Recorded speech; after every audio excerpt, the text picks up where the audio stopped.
It's 6:30 p.m. Friday. It's 78 degrees. I'm washing a pumpkin. It's time for Halloween.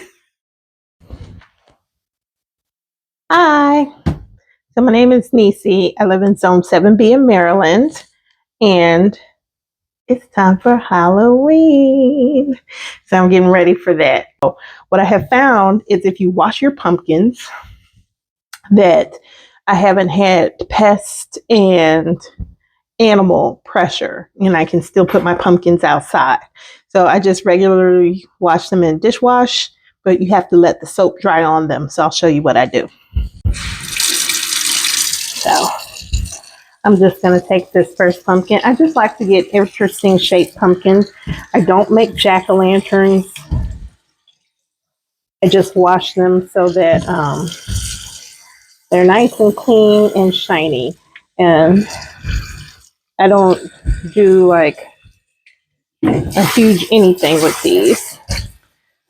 But I just wash off the dirt, and then I'll show you how I just use Dawn dish soap.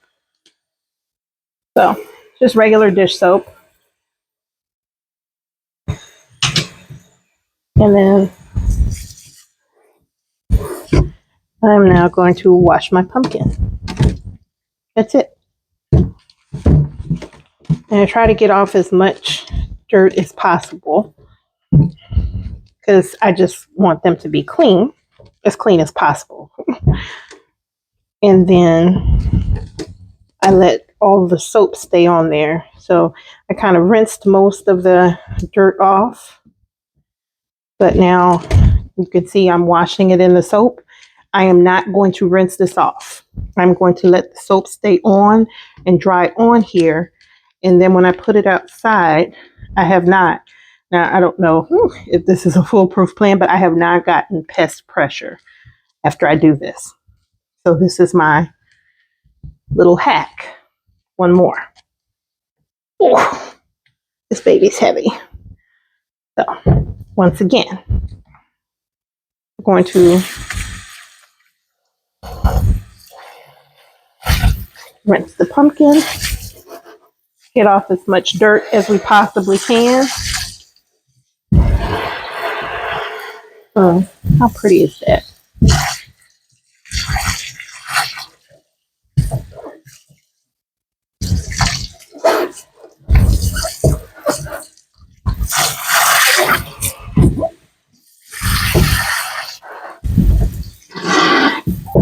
Now, I'm just going to take my dish soap.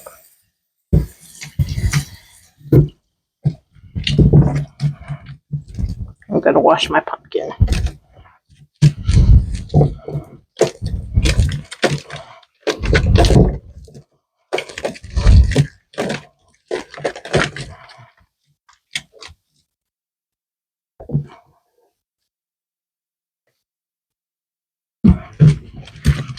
Now I want to make sure I get it on the underside too. Ants, all kinds of pests will get in there. I want to make sure the soap is all over it. And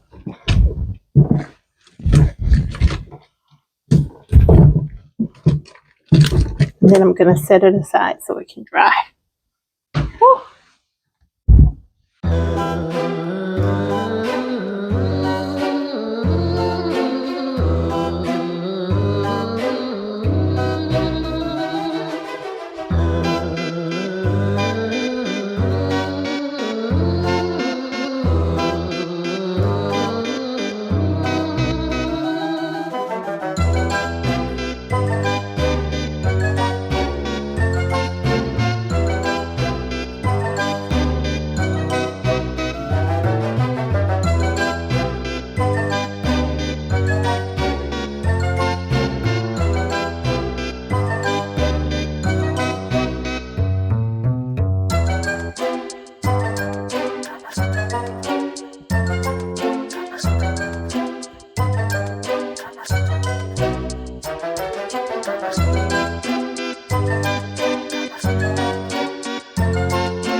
It's been a few days now, and my pumpkins are dry, so I'm going to complete decorating outside.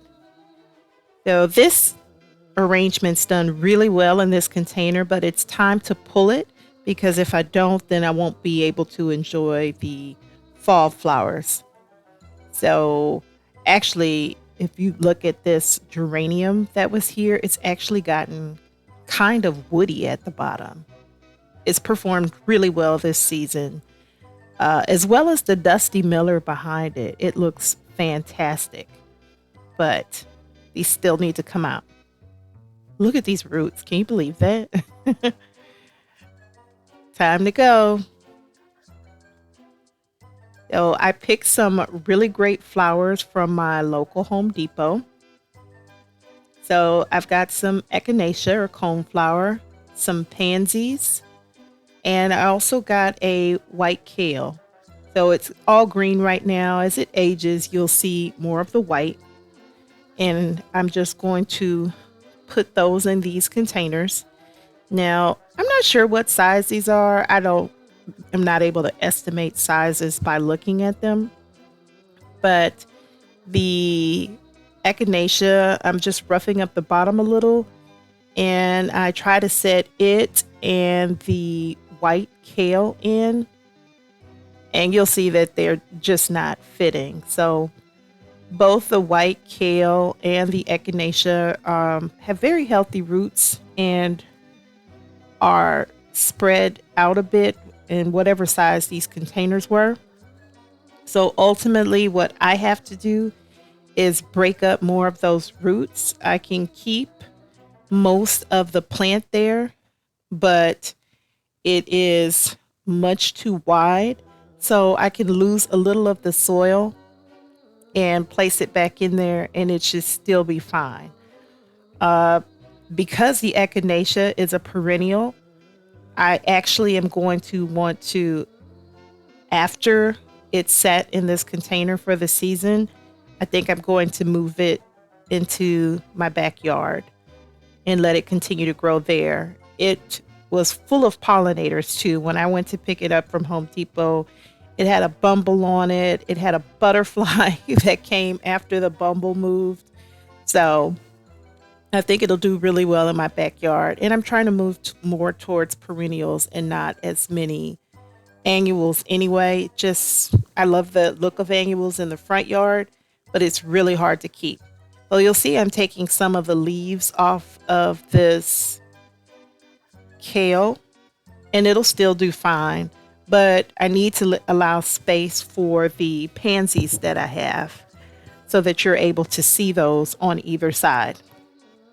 So that's all I'm doing is just pulling off some of the leaves, and you just want it to look nice in the container too. So these are going to be pretty hardy. The pansies are going to spread out over time, but I'm stuffing this pretty full. But I also want to allow space for you to actually see the beauty of the flowers. So I'm putting these pansies on either side. I got this lovely golden color with this deep purple throat. And as well, I got some more peachy colored ones. And I thought that might match well with the orangish, yellowish echinacea that I chose.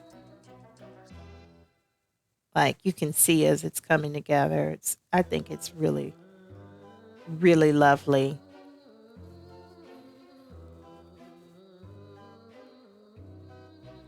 And so I am just kind of stuffing these in there and they'll be fine. Like I'm not destroying the roots or anything. They're all going to be in there together. So it should be perfectly great.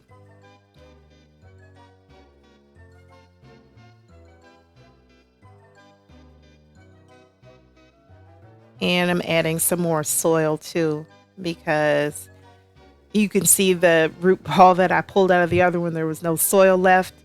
So we obviously have to add some back in. And each of these containers, the kale, the echinacea, as well as the two pansies had plenty of extra soil left over. So I'm just pulling some of that to stuff in here.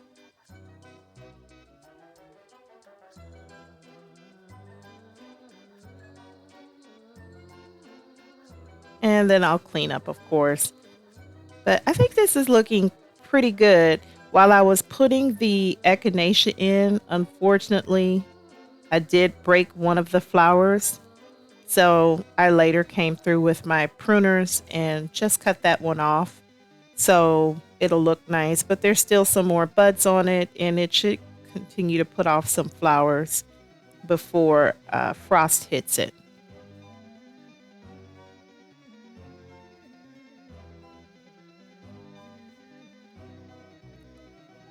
So yeah, it lost one of the other big blooms, but still very pretty. So now I'm going to start to pull out my now dried pumpkins. I'm showing you this flower is so pretty.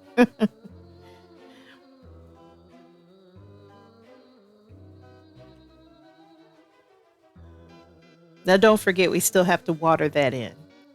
So I might not be doing it right at this moment, but that still has to happen before I finish up for the day. So that jack-o'-lantern that you're looking at is plastic. I am not artistic in any way outside of decorating my house and yard with flowers. That is not my ministry. So that plugs in, and then I have it set on a timer light that I got from Home Depot just to light up in the evening. I don't have one tree in my yard, but my neighbor 2 houses over has trees. So I'm just getting up some of the leaves before I place my Halloween decorations out. So just cleaning up a bit. And you can see my Dante over in the background. He is so reactive to other dogs, so I have to keep him. I'm thinking I have to keep him held back. This first item that I got from Home Depot is called a soul slasher. It was only $99. I'm saying only $99. That's pretty good price, but it's 6.5 feet tall and it is animatronic. So it lights up and such. Because it's animatronic, I had to have a cord. Most of the things I have are battery operated or, solar. So because this one needed a cord, I pulled out the cord and some stakes. So that's what I'm doing here. I put stakes into the item the soul slasher, because it has a huge metal base. And there were 4 open holes that I could get stakes in. So I have stakes, of course, because I have stakes for my garden. So I was putting those in here as well. And in addition to the stakes, I ran to the soul slasher animatronic item. I also put stakes in for the cord, both the cord that comes from the, I don't know, what do you call it? I mean, I'm calling it soul slasher. So that's what its name is. So both the cord from the soul slasher as well as the cord from the extension cord that I need to plug in so that it has power. So I'm putting stakes in both of those so they stay put. And now I'm just covering the cord as well as the extension cord with the mulch so you don't see it. And there is, you probably can't tell, or maybe you can, this edge that's there. I went over this with my half moon edger just to have it to be a much cleaner edge. So there's literally, I dug this out that there's nothing here. The only thing between this side and the other side was the mulch. So now I'm finally getting a chance to water in. And I've placed my final touches of other decor, including the witch that's right next to this container. So take a look, and I hope you like it.